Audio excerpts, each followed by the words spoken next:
Jadi jangan kebanyakan orang itu gini, mempersiapkan hidup. Jadi dia mengurung dirinya di kamar, berusaha menyelesaikan semua, nanti sisa hidupku enak. Nah, itu biasanya backfire. Jadi yang perlu kita lakukan adalah dapat connect-nya, sadar ini gini, kemudian ya udah jalani hidup sehari-hari.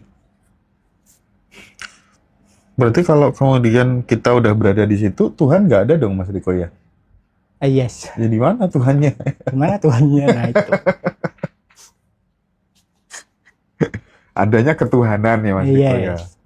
Kualitas ketuhanan. Kualitas ketuhanan. Yang menciptakan atau yang mengekspresikan segala sesuatu. Teman-teman, kita balik lagi dengan Mas Riko Hutama.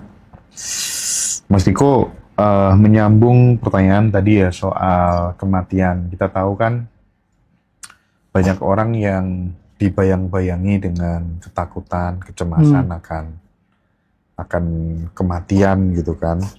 Tapi kalau misalnya dalam tradisi kesadaran, kematian itu kan katanya justru dilihat sebagai awal, bukan sebagai akhir, katanya begitu. Nggak tahu nanti perspektifnya Mas Riko seperti apa. Tapi maksud saya gini, apa sih makna kematian menurut kesadaran murni? Nggak ada kematian. Nggak ada kematian. Menurut kesadaran murni. Oke. Yang mati kan Riko.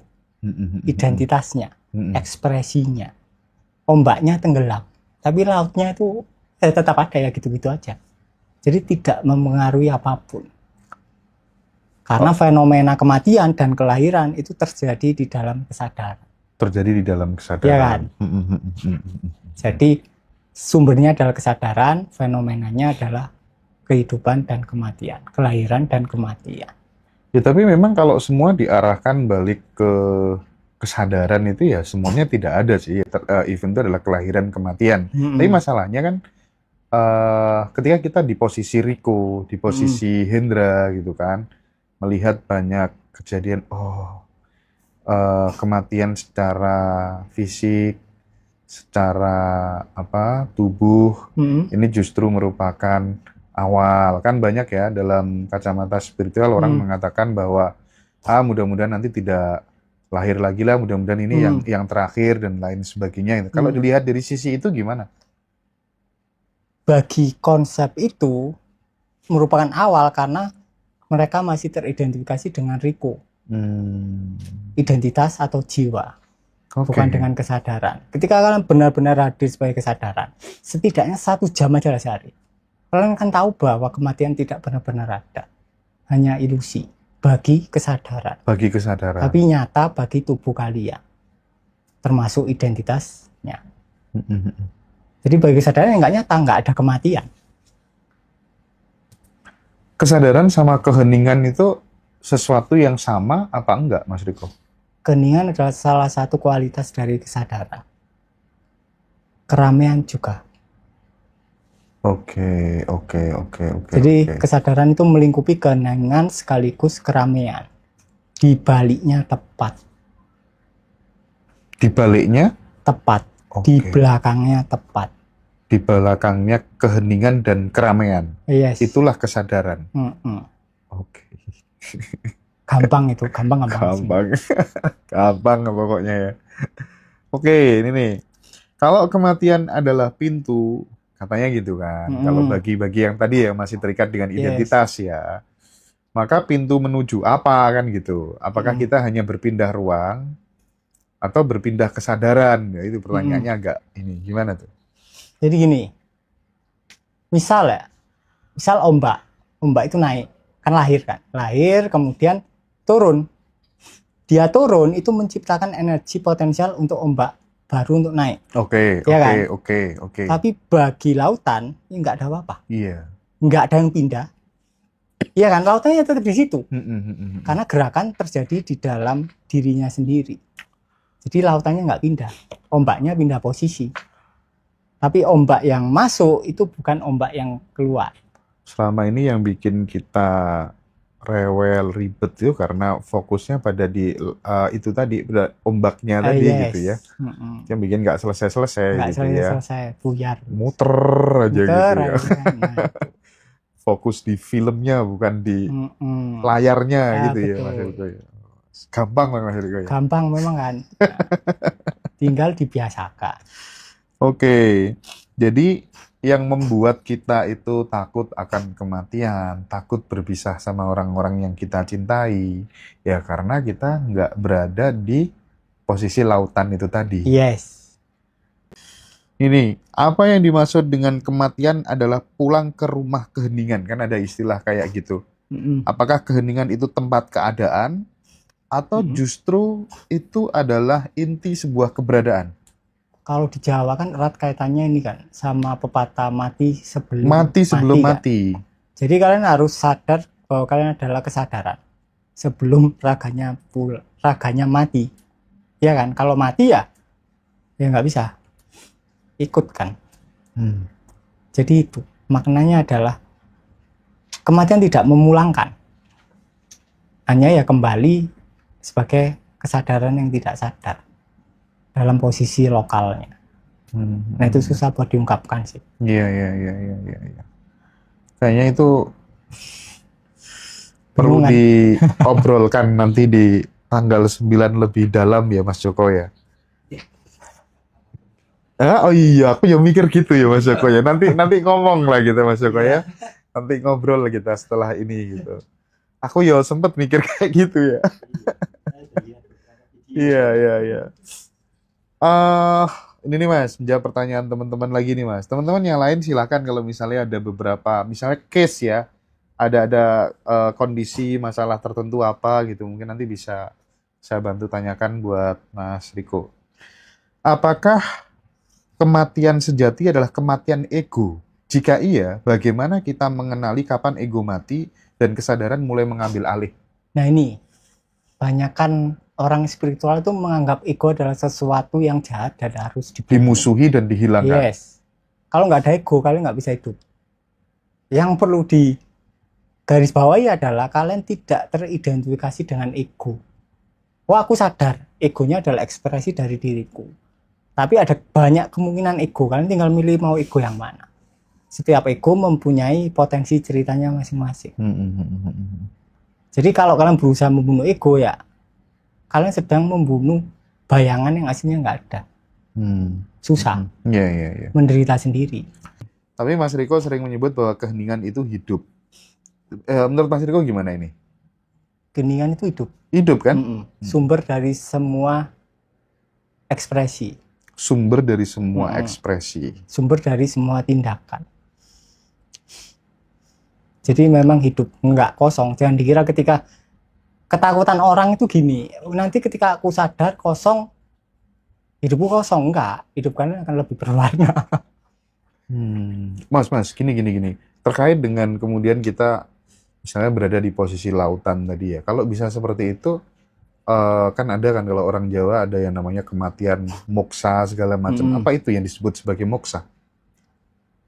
Moksa itu bisa dikatakan moksa itu ketika kalian bisa sadar ketika tidur. Itu makna aslinya. Tapi ketika digembar-gemborkan akhirnya ya kayak badannya hilang, nah itulah. Oh, bukan itu esensinya. Esensinya bukan itu.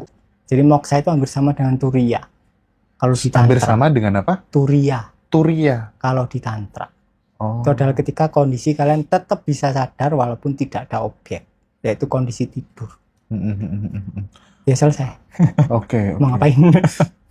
Tapi karena tadi ngomong soal tantra gitu, bersejiwa itu esensinya adalah tantra. Tantra itu salah satu sisinya mungkin 2% itu seks. 2% saja. 98%-nya adalah berisi kehidupan. Tapi, misal gini, Riz. Tapi menurutku, semua hal di dunia itu adalah seks. Misal Mas Hendra makan. Bibirnya berperan sebagai yang negatif.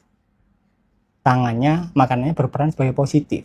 Berarti bibirnya berperan sebagai vagina, makanannya penis, ya kan? Mendengar. Oh iya. Telinganya berperan sebagai vagina, menerima, dan suara berperan sebagai penis. Apalagi, guys? Iya. Semuanya itu pasti simbolis dari seks. Karena semuanya terlahir dari seks ekspresinya. Dualitas, minus, negatif. Tapi kenapa tantra itu kayak mendapatkan apa ya? Aliran tantra itu kayak mendapatkan image yang negatif banget gitu ya? Atau mungkin karena disalahgunakan atau gimana? Atau bagaimana? Menyalahgunakan tantra itu bisa apa enggak? Itu di Indonesia saja sih. Oh. Yang apa? Oh, tantra itu porno, itu di Indonesia saja. Di luar enggak ya? Karena di luar seks itu ya dianggap wajar. Jadi 2% dari tantra adalah ajaran seks ya it's okay, dianggap wajar. Tapi kalau itu dibawa ke Indonesia, 2% itu tampak kayak 100%. Jadi seakan-akan ajarannya itu hanya seks saja. Padahal ajaran tantra itu bahkan lebih kuno daripada Hindu. Lebih kuno daripada Hindu. Oke. Jadi di tantra itu semua hal itu suci. Semua hal itu suci. Ibaratnya kalian disuguhi kopi, entah kopinya manis atau pahit, ya kalian minum. Jadi apapun yang muncul, entah itu dualitas negatif, positif, ya kalian harus nikmati. Itu tantra. Kalau kalian tidak mampu menjadi ruang bagi yang positif negatif, ya kalian tidak akan tercerahkan. Itu esensi dari tantra. Ya sama dengan orang berkesadaran dong berarti. Yes, tantra memang tentang kesadaran. Itu awal mula muncul dari mana sih, Mas? Nggak ada yang tahu. Itu yang ngarang ajarannya juga nggak ada yang tahu. Unknown. Tapi kenapa ya para pelakunya itu begitu takut terekspos gitu? Atau mungkin karena kondisi birokrasi kita takut nanti gimana gitu? Karena di Indonesia itu tantra dipandang sebagai Kama Sutra seks. Padahal tidak. Seksnya itu cuma 2% dan tidak apa ya, nggak jelas. Ya kayak cuma diajarin, ya udah kalau kamu waktu seks ya kamu harus sadar, tiap kamu goyang ya kamu harus sadar, terus gitu doang loh. Nggak ada yang aneh-aneh, nggak ada soal posisi, kamu harus posisinya perempuan di atas atau cowoknya harus gimana, ngangkang atau apa namanya, kayang, nggak ada.